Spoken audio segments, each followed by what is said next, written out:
Alrighty, let's go over how to edit a portrait using Lightroom Mobile on our phones.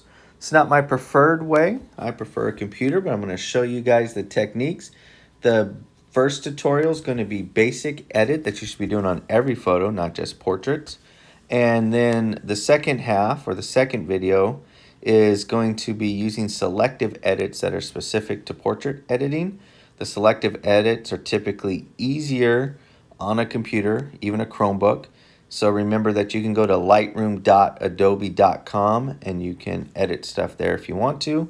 But anyhow, let's get started. First thing I'm going to do, I'm going to come under Profiles. So I'm going to click on Profile, and I'm going to scroll over, and I'm going to pick the Adobe preset for Adobe Portrait. It's going to get my skin tones a little less saturated, give me a little better starting point. Then I'm going to scroll all the way to the right, and I'm going to click on Optics. So click on Optics, and I'm going to turn on Enable Lens Correction. That's going to get rid of vignetting and distortion that's native to the lens. The Lightroom knows what you shot it on and fixes it. And it also typically brightens up your image a little bit. All right. Next thing we're going to do is we're going to check our white balance. So I'm going to come under. I'm going to scroll till I see color. I'm going to click on color. This image is shot in the shade in daylight. It's got a little hint of blue in it. I want it to be a little bit warmer, like a golden hour portrait.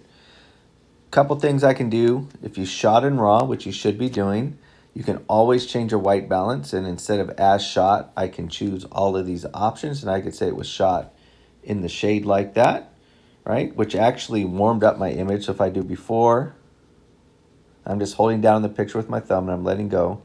And after, you can see it warmed it up, which is kind of what I wanted it to do. And so it moved my temperature slider to the right, and I'm okay with that. That's actually something that I like. And now I'm going to, after I got my white balance, I'm going to scroll all the way over, and I'm going to click on Crop. So I'm going to crop my image. What I want you guys to do is to crop for a standard portrait size, which is 8x10. So here on the bottom left where it says 3x2, I'm going to click on that. And you're not going to see 8x10, but you're going to see 5x4. 5x4 is equivalent ratio to 8x10, which is a standard kind of portrait ratio. But also, because I know a lot of you are into Instagram and stuff, this is the standard ratio for Instagram. So 5x4. And as we mentioned in the directions, I want to crop this using the rule of thirds, and I want her eyes on a third. You can also see another issue with how the student shot this. They left all this negative space behind her on the right. She's looking to the left, and it's cut off. So the first thing I would do is move my crop over like that so there's less negative space to the right, and she's looking in the open space, but there's still more there, and there's a lot of room above her head. So I'm going to crop down. I'm looking at the rule of thirds, and I want her eyes to be on the upper third like that. I'm going to let go, and then I'm going to hit the check mark. So if I wanted to keep it landscape orientation, which is, you know, when the phone's turn sideways, right? Landscape, that's what we have. That's how I'd keep it. I could, I'm going to go back under crop. I'm going to show you the how you could flip it if you wanted. If you wanted to crop this so it's vertical, right? So it's a portrait orientation. In the upper left-hand corner, you can do that, right? And you can see that switches my crop. I can go back and forth, all right? So you can do it either way. I'll leave it like this. I actually would, if I were to do this, I would then crop again, right? And then I would line it up so that maybe that left eye is right on that crop point, something like that. And that way's cool too, right? Either way, or I can swap back, come back in, get up on a third like that. I'll leave it like this, but you can do it either way. So we got a crop, we got our white balance. Now we want to come under light. And here we need to bring some contrast back into our image. So you should have been shooting raw. That's going to shoot your image kind of flat. I could, since I know it was shot in the shade, I'm going to bring my exposure up. I'm just going to brighten it just a little bit. It's kind of up to you, season to taste. You might have overexposed and need to go the other way. The main thing I'm always looking for in a portrait is how natural the skin colors look. I can fix other things later, but I'm always paying attention to the skin tone.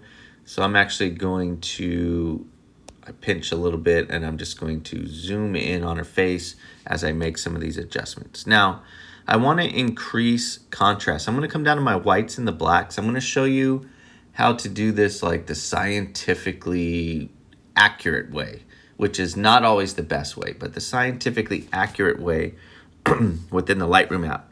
I'm going to click on my whites, and I'm going to start dragging them to the right. And that's going to set my white point. And as I'm dragging it, I'm going to put my other thumb on the picture and hold down. It's going to turn all black.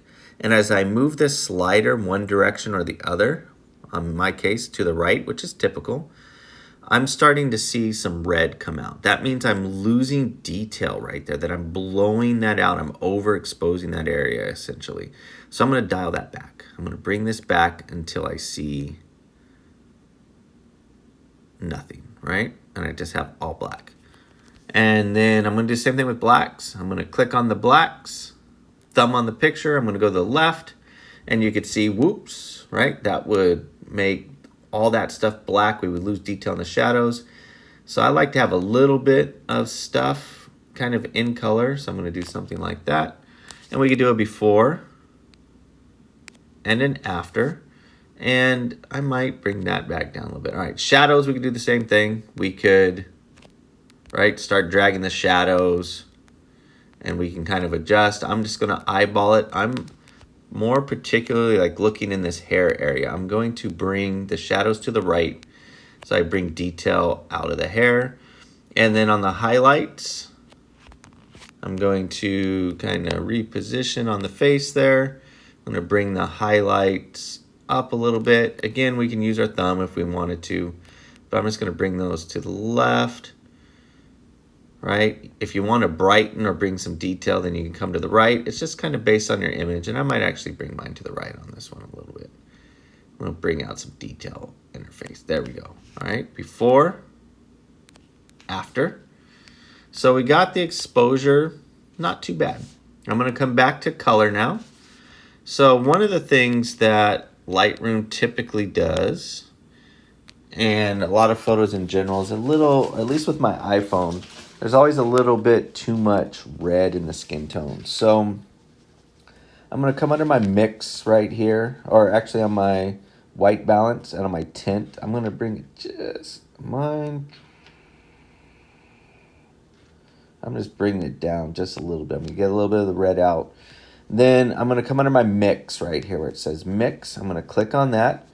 And I want to get some of the reds. If you see, there's some reds in her cheeks, right? And I'm going to get some of that out. So I'm going to desaturate my reds just a little bit. I'm going to bring that down. And on the orange, I'm going to desaturate the skin tone just a little bit. I think oftentimes in portrait, skin tones are a little saturated, so I know that red and orange are kind of in her skin tone, and I'm just going to bring those down a little bit. I'm going to click done. I'm going to pinch to zoom back out. I'm going to come over here. We're going to do some sharpening. So click on details, and sharpening is going to sharpen edges of subjects where there's difference in contrast. And we don't want to sharpen the whole image because that'll look bad. So there's something here, this slider on the bottom called masking.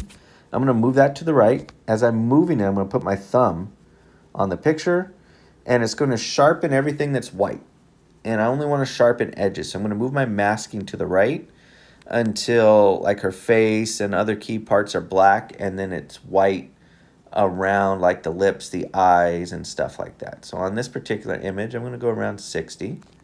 And then I'm going to boost my sharpening, and I usually like to go between like 60 and 80, so I'm going to go maybe 70 on this one.